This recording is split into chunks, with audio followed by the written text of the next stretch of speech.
Hey everybody, this is Darth Bryboy here, and it's been a while since I've made a straight up political video, but honestly I'm too depressed, um, kind of apathetic, and a bit irritated, for lack of a better word. So, a timeline of events. The 2020 primary seemed to be kind of going in our favor. Then a day before Super Tuesday, Obama intervened, got Amy Klobuchar and Pete Buttigieg to drop out right before Super Tuesday, Elizabeth Warren staying in the race, mind you, and Tulsi Gabbard also staying in the race, costing Bernie Sanders most of Super Tuesday. And from then on, it's been a disaster. He suspended his campaign and he endorsed Joe Biden. And now, there are so many signs in my gut, unfortunately, that Donald Trump could win again. And that scares the crap out of me. Donald Trump is an authoritarian fascist. He's a lazy one, but that doesn't change his governing style and what he would like to do if he had more energy and if he could just abolish Congress and probably the courts. But we're stuck in a situation where Joe Biden is the nominee, or basically the de facto nominee now, because everyone dropped out. We are in the worst case scenario. I don't think Biden can win. I have no hope that Biden can motivate the base. There are a lot of Bernie Sanders voters who are not going to support Joe Biden because of the crime bill, because of the Iraq war, because of his previous segregationist stances, for him not apologizing for said segregationist stances,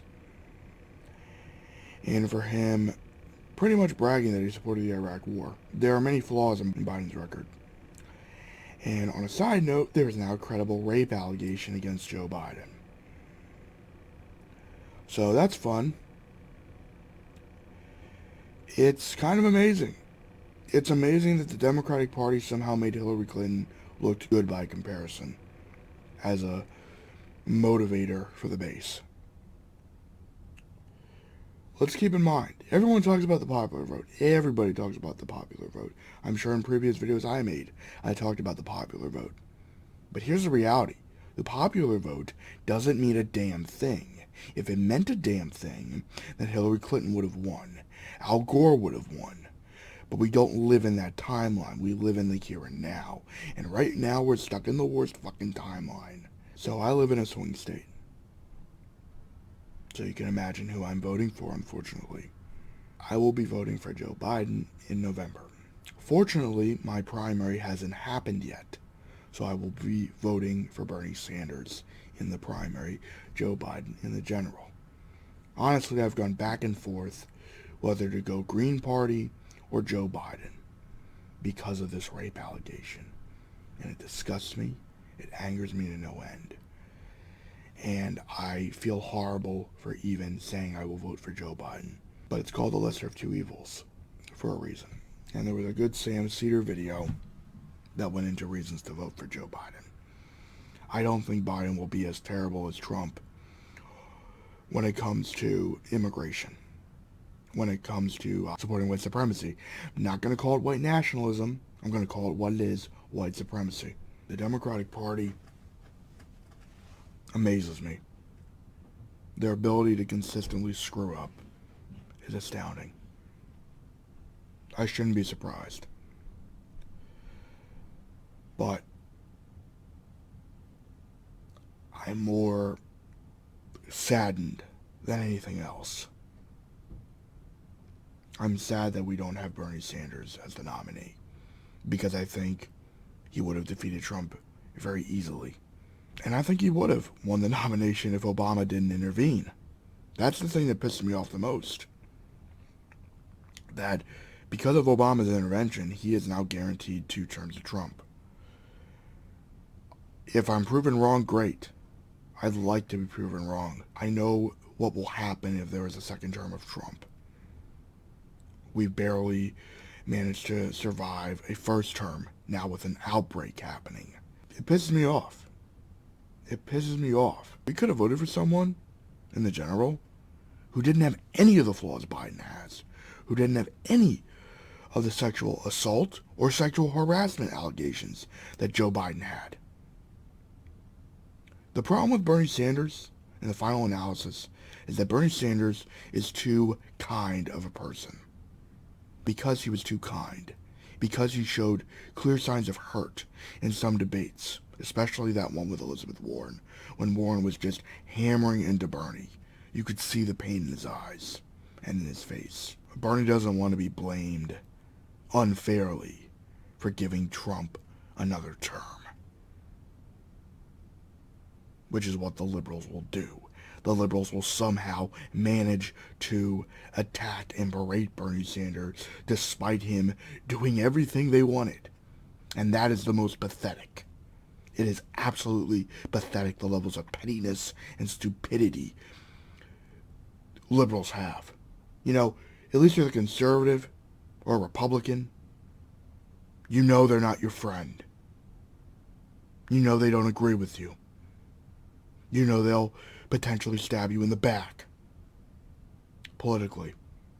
But a liberal pretends to be the leftist's friend. The liberal pretends that they care. The liberal pretends. They're good pretenders. And on some ways, and in a lot of ways, liberals are better than Republicans. Or Democrats are better. I keep changing the terminology, but you get my point. Biden is the worst outcome. And what pisses me off the most is when I see liberals complaining about Bernie Sanders supporters that will not vote for Joe Biden in the general election. There are people who are saying, legitimately, they cannot vote for someone who is accused of rape. And that is perfectly fucking reasonable. And for them to shame and attack is ridiculous. These people know the stakes. That's why most of them, I think, who are saying this, are going to go third party. I think, frankly, if you're not going to vote, that's stupid. If you're going to vote, vote third party at least. Because at least then you're doing something. You're contributing to our democracy. That's something. Biden is not going to motivate the base, I think, like Sanders did. The fact that the party homogenized around him is insane to me. And how 180 this election went. I thought we had a chance. It seemed like we were. And now I feel like I'm repeating myself. It really felt like we were going to have a Bernie Sanders presidency. And now I don't know what to do. Or I don't know where the left goes from here. I'm not an expert. I'm a guy who is intrigued by politics, who follows politics, who studies politics to a point. And I like to think I'm a fairly smart person. So if I'm wrong about Biden losing to Trump, fantastic. I'd love to be proven wrong. But I don't think I will be. You know, in 2016, I described that election starting out as a shining beacon of hope that evolved into a tumor. Boy, was I off by 4 years. Biden supporters need to stop badgering Sanders people on Twitter who are not going to vote for Biden. You're not going to badger them or convince them through Twitter. Just accept the fact you can't convince some Sanders supporters, and they have good, legitimate reasons as to why they will not support Joe Biden. Once you accept that, stop complaining, get off your ass, phone bank. I think you'll make more progress for Joe Biden than you ever will on Twitter. You want to get Joe Biden elected? You got a phone bank. You want to get Joe Biden elected? You got to go door to door. You want to get Joe Biden elected? You got to do everything you can to do so. You can't expect the mainstream media to keep giving Biden great praise. I think that's where I'm going to end the video. Where does the left go post Bernie Sanders? I don't know. I guess where it's always gone. You keep fighting the good fight, and you never give in. Once you lose your convictions, that's when they truly win. Once you start believing, well, if I can't do it in my lifetime, then it's meaningless. That's what they depend on. That's what they always depend on. They depend on apathy.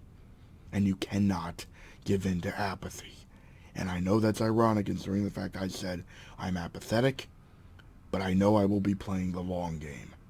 I was going to play the long game if Bernie Sanders got the nomination and won the election. I guess got to play the long game a little more, and that's all you can do as well. You got to keep fighting for what you believe in. Why do you think the Republican Party got so powerful? There's a reason. You got to adapt the mentality they adapted in winning and getting their policies passed. There was a reason they were so successful in turning the Democratic Party so far to the right. With that in mind, live long and prosper and have a nice day.